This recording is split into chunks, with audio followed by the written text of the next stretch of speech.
The report is in, and a record 3.4 million Kentuckians are registered to vote ahead of the November 6th election. But does that mean anything for potential voter turnout? LEX 18's Claire Crouch spoke with an expert to find out in tonight's big story at 5:30. He is fighting for us every day. From political ads to campaign signs, I approve this message. it's hard not to be aware of the upcoming midterm elections. And it seems at this point, Kentuckians are fired up. Competition pulls people into the system when they feel like maybe their vote will make a difference. According to the Secretary of State, a record 3.4 million Kentuckians are registered to vote ahead of the November 6th election, with an increase of nearly 35,000 voters just since the primary election in May. So why the increase?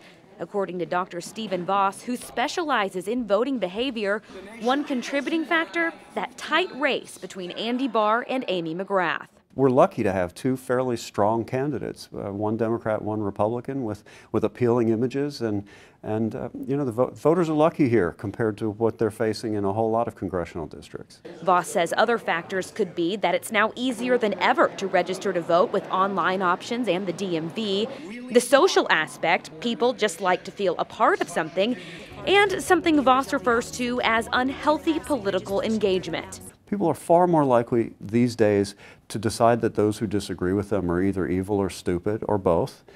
Whereas in the past, it was easier to have just differences of opinion where maybe we'll split the difference. But keep in mind, just because this many people are registered does not mean that's the number of people who will actually cast a ballot on Election Day. So I expect we'll see a slightly higher turnout than usual, but don't expect record-breaking numbers. Covering the news in Lexington, Claire Crouch, LEX 18 News.